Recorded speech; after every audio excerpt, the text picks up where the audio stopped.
Welcome back, everyone, to the Unstuck movement. I'm your host, Rob Z. This platform was created to help you break those chains that are holding you back in your life, personally and professionally.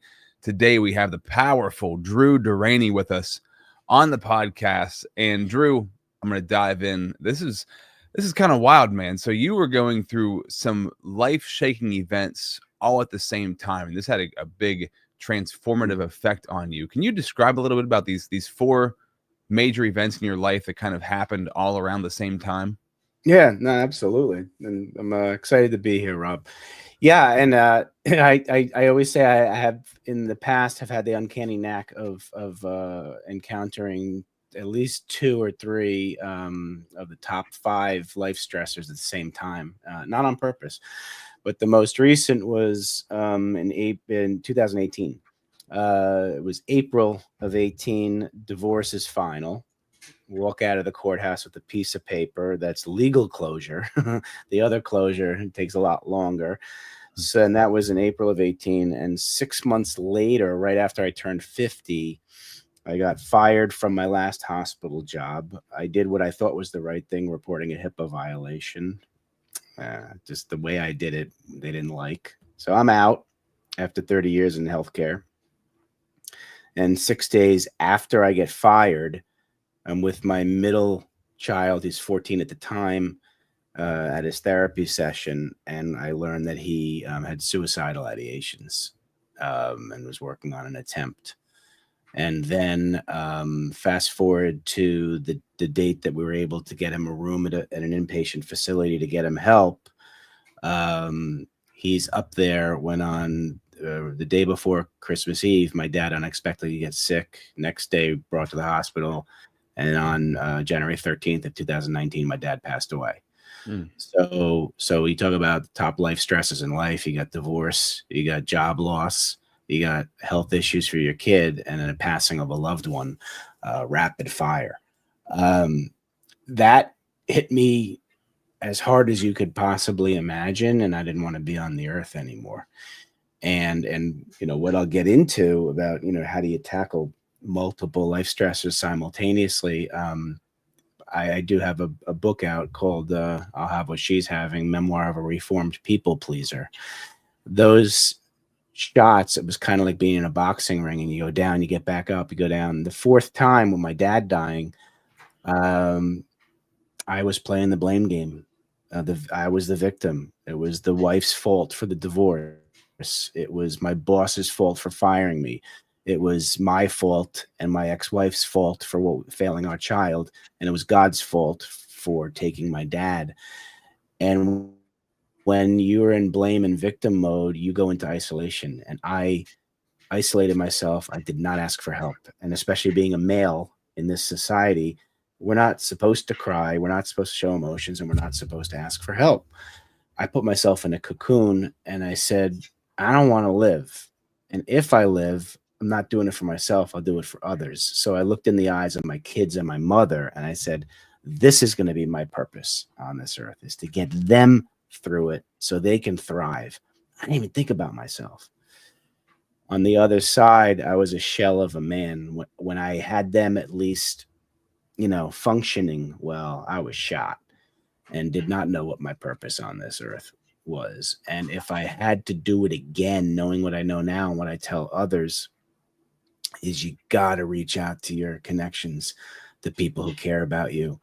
Because as I started writing the book, is during the pandemic when we were all isolated. I did it on Zoom with my editor out in Arizona. And what I learned is the more I told my story to her and others, to whoever would listen, I started to heal myself from within. And it was the most amazing feeling in the world that I had never felt before, because I was taught by my parents, and it's no fault to them. They say life is linear, right? You do all this stuff and things are going to be great. Well, I was kind of taught to keep your personal stuff personal. It's nobody's business. And it was never defined to me how much or what not. So I kept everything, people can't read your mind. So if they don't know you're going through stuff, you're not going to get help from them. And if you tell people what's going on and you ask for help, people come out of the woodwork. Yeah, man. It's amazing how much you realize how much people want to help whenever you finally ask for help, and it's interesting to see the people who show up that you wouldn't expect to show up, the people that Yeah. show up in your life who weren't in your life before Mhm. because of situations like that. So, what a Absolutely. great place to start this conversation from, because the Unstuck movement is all about this, right? Places you've Mhm. been stuck at in your life, and that Right. isolation and things like that creates that Yeah. that stuck place that you can be in for years, right? But Yeah. my goal in this podcast is to find those breakthroughs, bring people on the show who have Right. incredible stories of breakthrough. Yeah. And that's why you're here today, Drew. So before we go any deeper, though, I want to shout out the sponsor of the podcast, the Connected Leaders Academy. Check out connectedleadersacademy.com to find over 450 heart-centered servant leader entrepreneurs from all over the world who want to connect with you and help you grow. And also, if you're the expert at what you do, but you really want to be the go-to authority in your field, you want to leave a lasting impact on people's lives and build incredible connections for yourself personally and professionally, you should launch your own platform. You should launch your own podcast. I'd love to help you do that with the Pro Podcaster Academy. You can join the waitlist right now at robzwentz.com. So Drew Deraney with us today transformed 4 faith-shaking life events into a passion for helping others share their stories. He formed a men's group and launched a coaching practice to provide a safe, judgment-free space for transformation. And I know you kind of already gave me an answer for this, Drew, but I want to Yeah. know a little bit more. The advice you would Mhm. give to someone facing multiple challenges at one time, right? Because they often say, things come in threes. That seems to be true sometimes, Yeah. like bad Yeah. things come in threes. And, Right. when you're dealing with multiple things at once, Yeah. what did I know you talked about communicating, talking about it, getting the word out because that helped you to heal. What other advice would you give? Well, one of the things that, and again, I mentioned this in what I wrote. I created something called the COPE paradigm to coming through stronger, and COPE is an acronym for clarity, opportunity, progression, and evolution. And I fully believe that there's 3 stages when you go through stuff, but the 3 stages where you start begins on your self-awareness. How what you know about yourself, your self-discovery. And people with very high self-awareness, who can observe what's happening, have I'm going to say, easier time or less challenging time handling adversity. But people with low awareness and low self-identity, all that stuff, anything's going to be magnified into a catastrophe. And for me, and I'm not sure why, I had like really low self-identity and self, reflecting on who I thought I was. I don't know. It was in my ability. I don't know. It wasn't there. And so when that stuff happened to me, I was ready to cave in. And caving in is usually people who have a low self-esteem and all that kind of stuff, and aren't feel comfortable in their own skin. You start out with that caving in, like everything's overwhelming. It's the worst ever. You don't want to be here on the earth. And what I did, I started out in the caving in stage, and the C in the COPE paradigm is clarity. I had to go all the way back to, like, why am I here? What is my purpose? And I really, really, really focused on that. And I realize now that the clarity of purpose in my life, and that's the first thing you need to do, is take that deep breath. I want to make things better for people. I've never been happy with the status quo. I mean, that's why I got fired twice. The status quo is not, when people say, well, it's the way we've always been doing it. Not me. So I look to find a better way. That's my purpose in life. And then I share it with others. And so that got me out of the caving in. And I believe the next stage is like the coping stage. Mm. Now that you know what your purpose is, you want to be on earth. Now what? And when you get into that coping stage, it starts with, I talked about victim. I always started out blaming myself, and as stuff happens, I'd be like, oh shoot, that's life happening to me. I'm the victim. This is a barrier. I'm just, I'm giving up. And the O is really about taking those barriers and saying, that's not a barrier. That's an opportunity. That's an opportunity for me to do something different.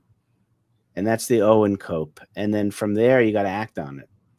And when you start acting on things and seeing them as opportunities, you start doing it and you get these small wins. Well, you got to celebrate those small wins. And when you realize you're starting to win, you feel better about yourself. You start to progress, and that's the P in cope.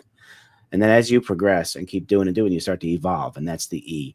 And so I say it's from the caving in to coping to crushing it. All are stages. I'm not at the crushing it stage yet. That's like the Abraham Maslow hierarchy of needs, you know? But the first thing you do is you got to find your clarity of purpose in life. And it doesn't have to be unbelievable. It could be, I just want to smile and get other people to smile. That can be your purpose in life. I love that, man. The COPE acronym is really good. So you said clarity, opportunity. What did the P stand for? Progression, progress, and then progress, and then evolution.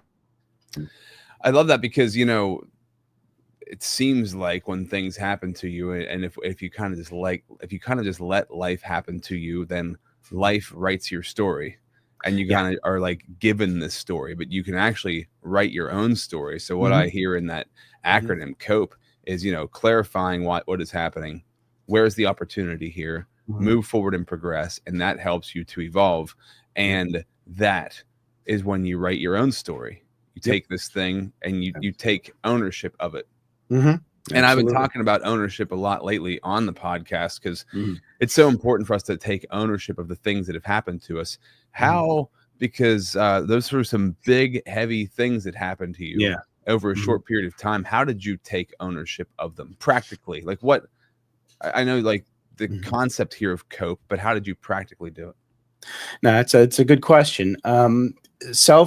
Self-discovery is so important. It's self-reflection and self-awareness. I thought about the divorce, and yes, I had blamed her for everything. And then I thought, what was my contribution? And we really had very poor communication style. I fully believe that, you know, I don't believe in when people say there is no communication. There's always communication, because ours was avoidance of conflict and difficult situations. We had avoidance communication. That was our that's how we communicated. Let's ignore it and I realized I played a lot of part in that. And yeah, you can use the excuses. Oh, I don't want to, she's going to freaking get pissed at me. Nah, that's an excuse.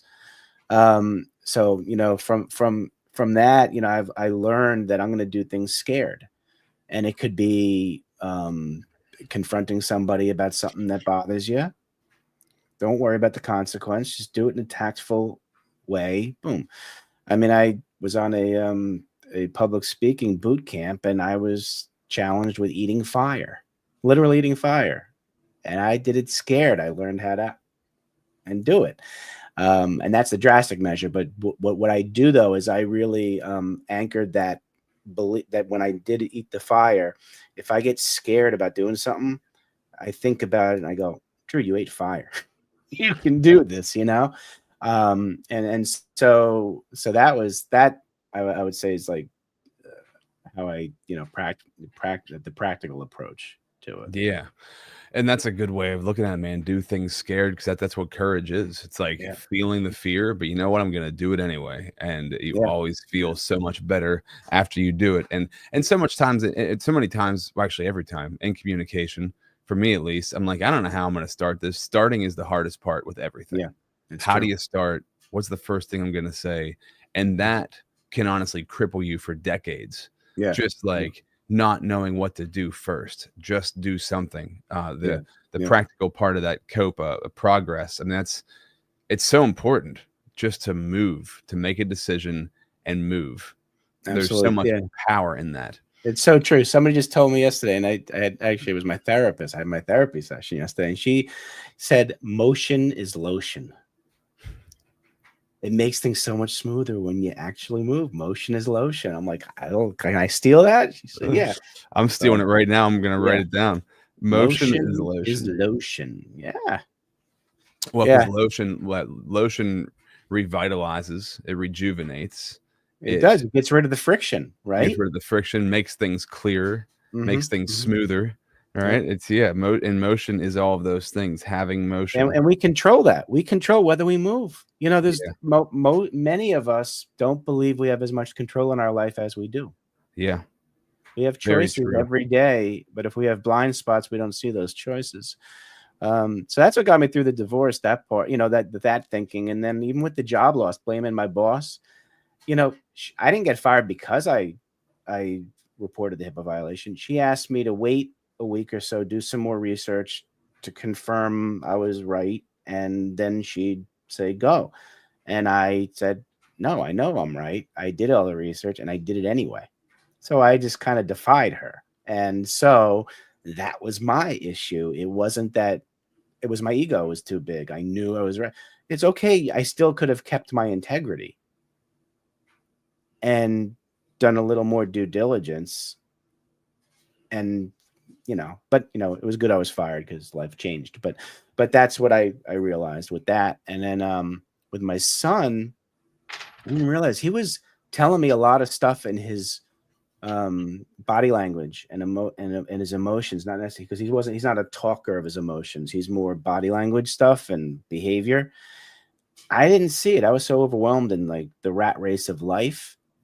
I realize now you got to be in the present moment. So I did a lot of getting rid of regret and being grateful for what's happened to me. And when you get rid of regret, you're less depressed, which works.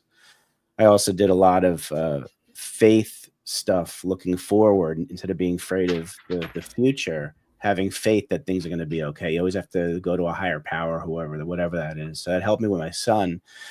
And my dad passing away, I was just thankful to have him he was 80 years old when he passed away. I had him for 50 years of my life. And I've talked to some people who've lost their father when they were 9.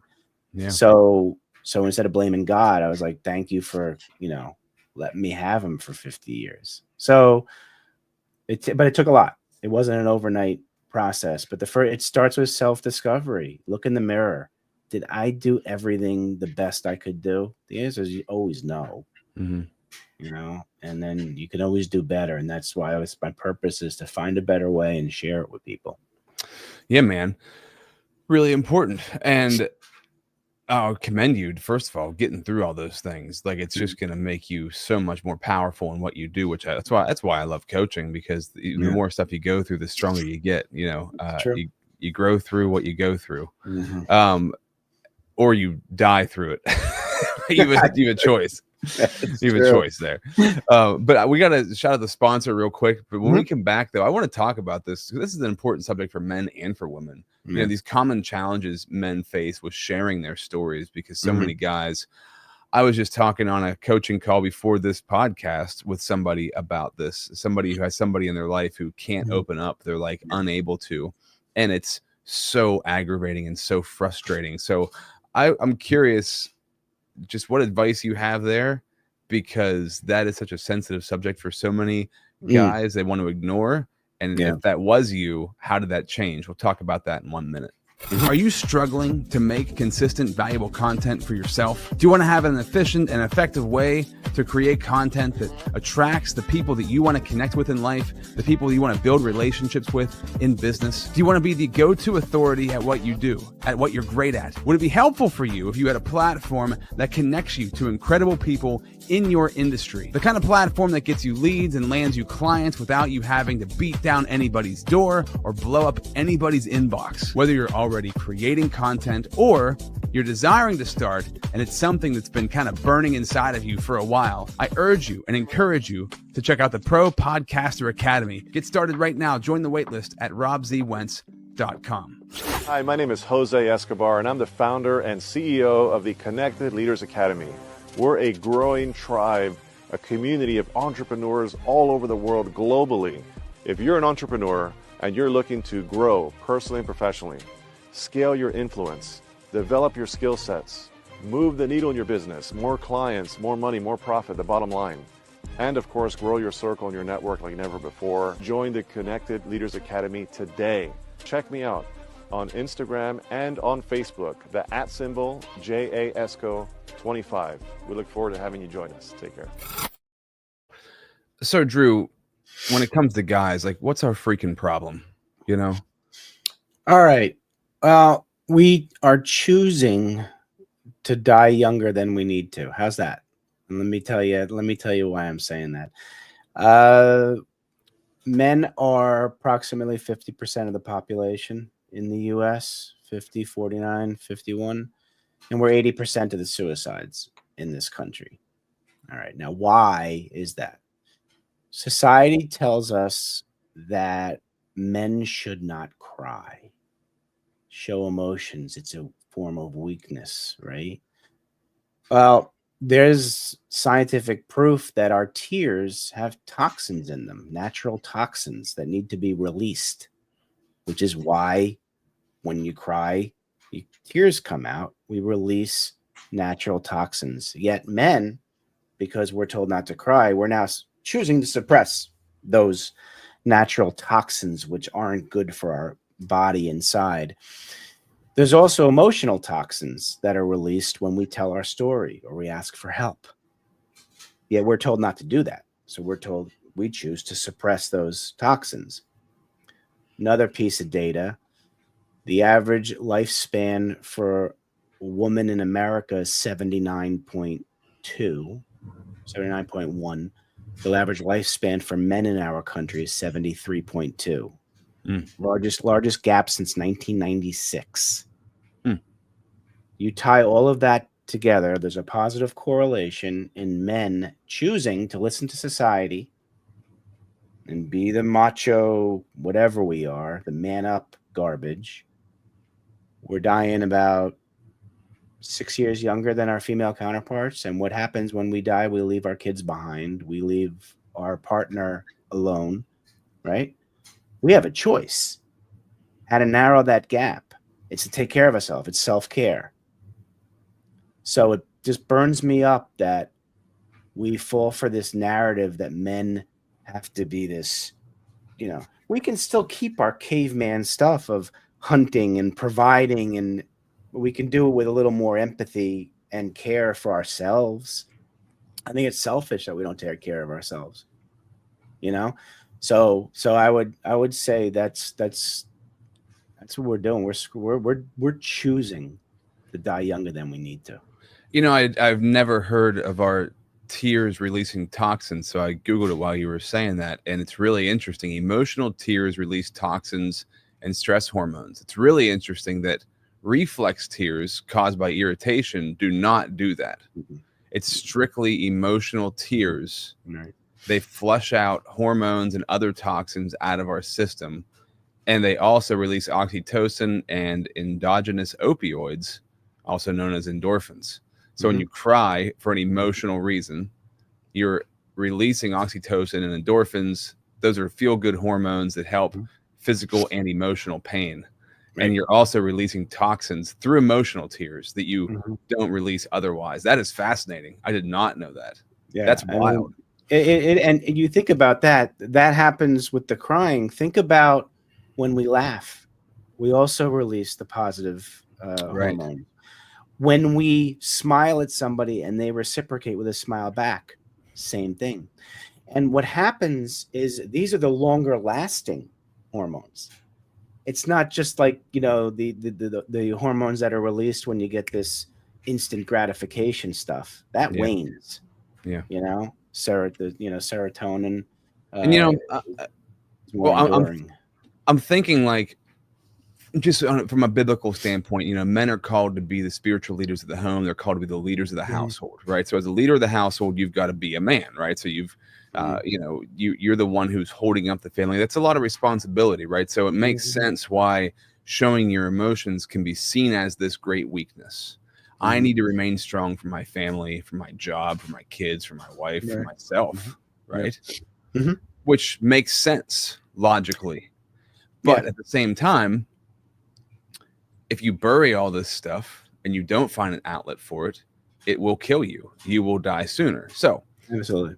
How do you maintain being the leader of a household while also being vulnerable and open? How have you found a balance in that for yourself? No, that's a good question. Actually, Profit Compassion is the name of my company, but what I'm the leader of is the Mindful Man movement.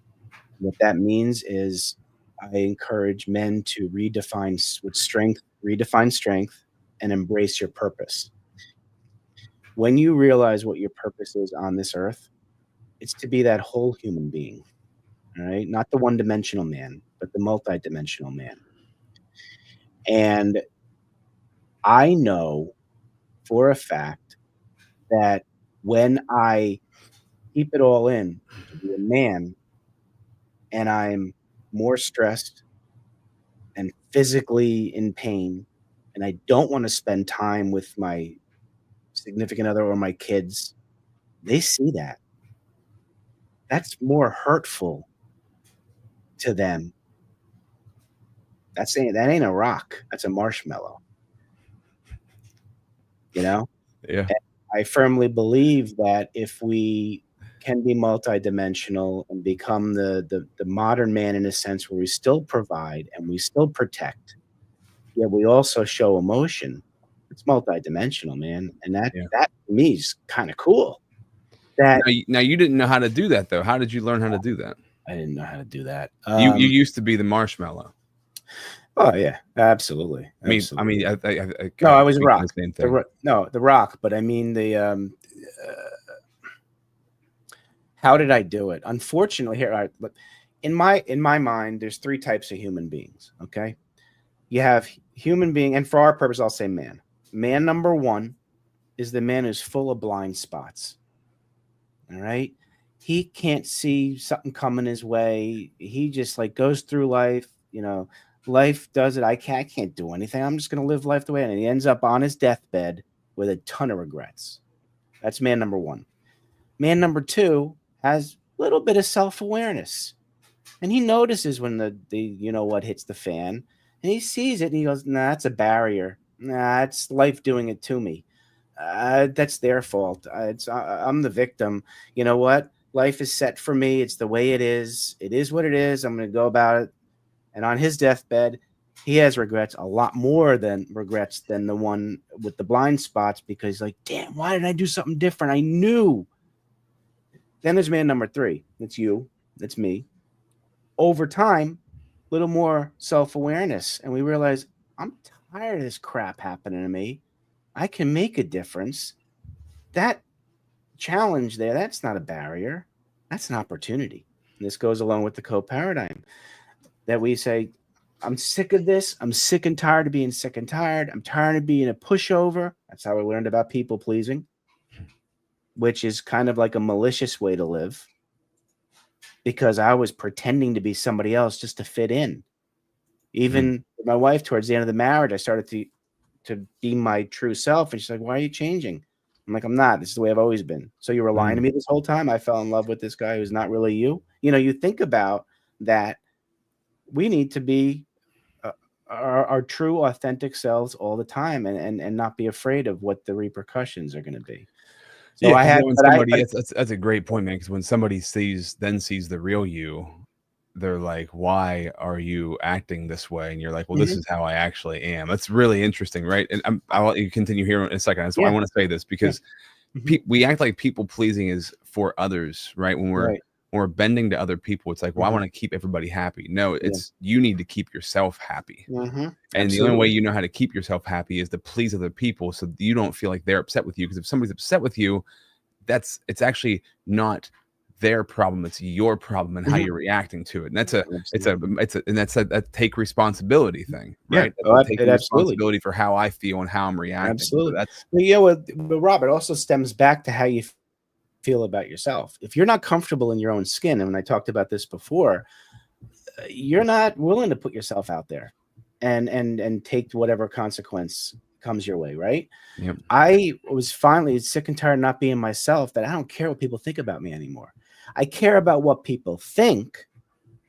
I don't care what people think about me, because if I'm going to do stuff because it's me, and I do things for the right reason, because my whole thing is about integrity and doing things for the right reason, right?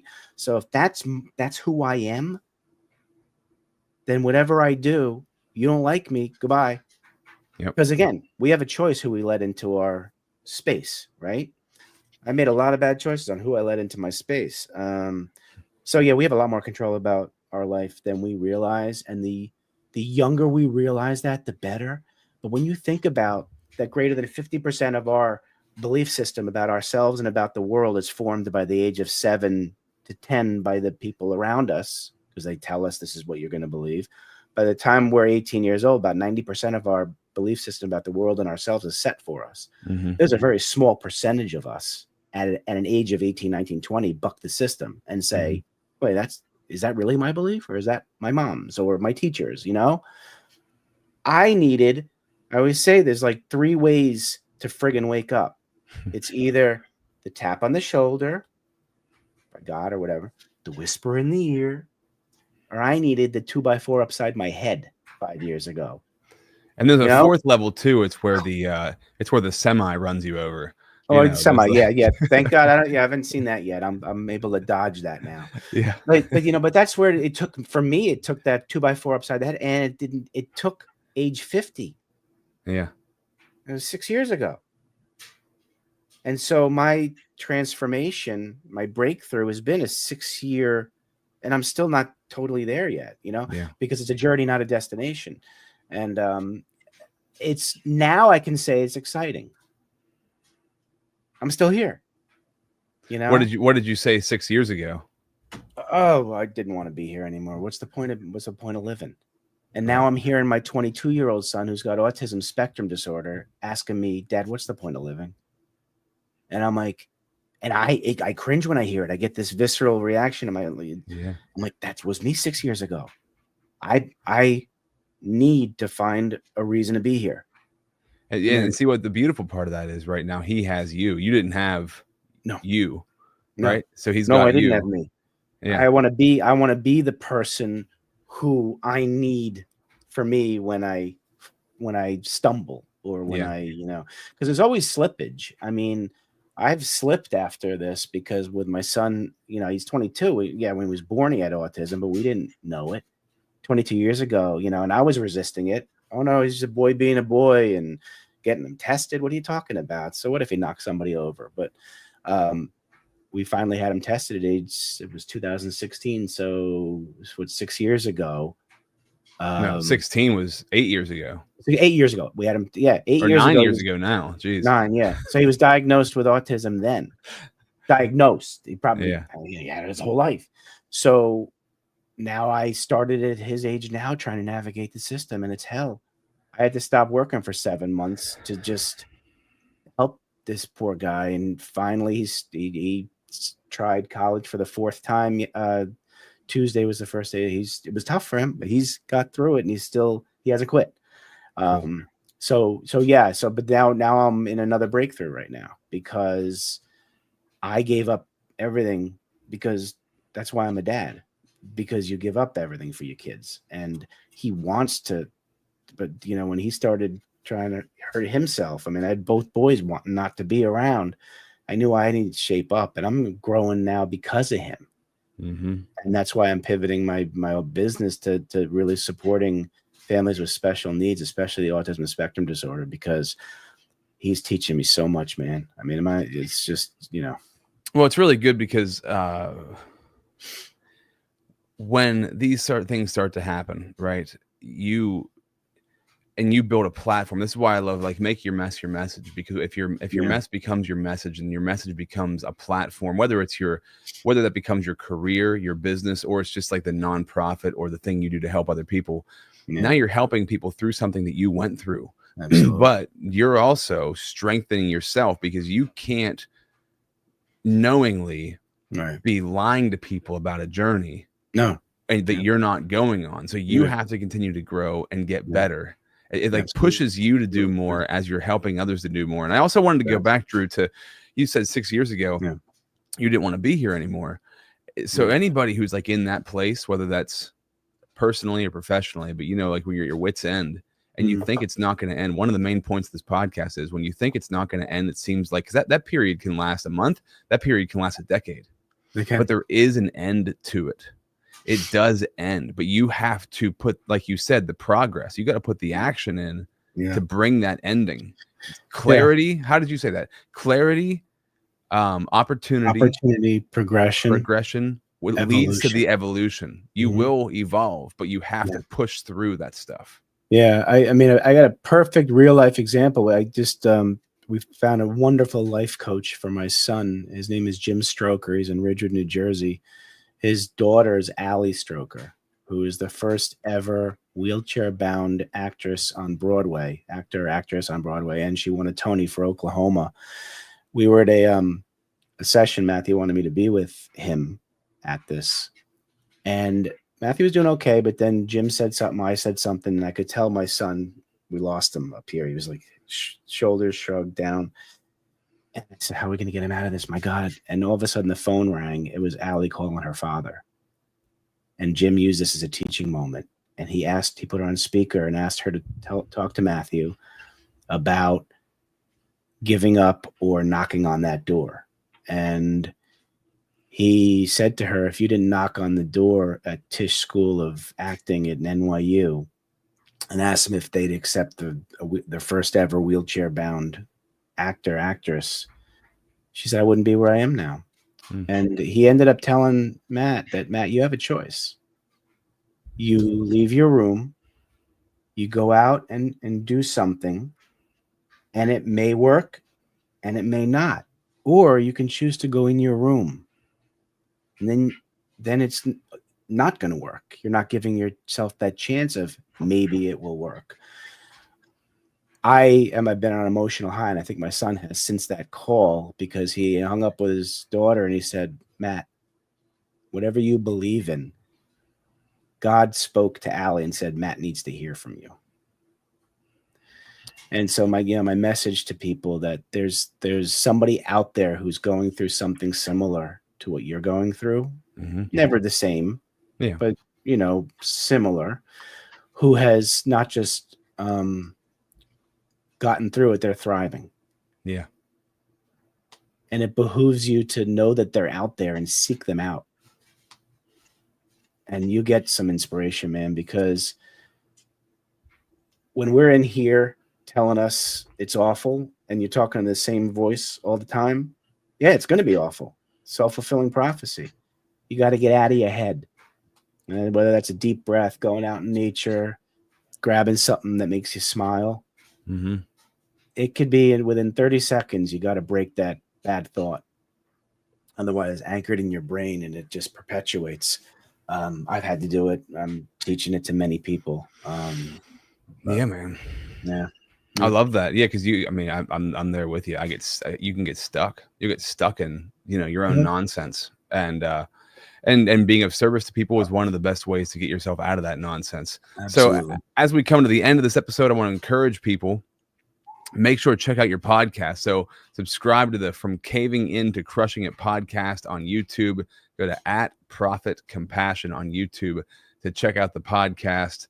Much in the vein of what the Unstuck movement is, right, Drew? I mean, I was on your platform, but it's a story of that overcoming the thing that you think is going to cave in on you and kill you can become the thing that makes you the unstoppable force that is crushing it.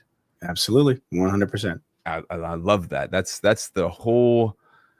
If I had to put a purpose to why the bad things happen to us, that's the purpose, for us to grow. We don't grow through ease. We grow through difficulty. Yep. Right. Yeah. We can learn. I say that we don't win and lose. We win and learn. We have to allow ourselves to win and learn. Yeah. Yeah. Very true. So definitely check out the Caving In to Crushing It podcast on YouTube. And also, like I mentioned before, if you want to be the authority in your space, launch your platform today. You can do that at robzwentz.com. Drew, good to know you, man. Glad to have you on here and to share your story. Is there anything you want to leave the podcast audience with before we sign off? Similar to what we've been talking about, but I really encourage you, please choose to write your own story, or others are going to write it for you. And you don't want that. Love that. Write your own story. All right. Awesome. Thank you, sir. Another true testimony of breakthrough. Until next time, this has been the Unstuck Movement.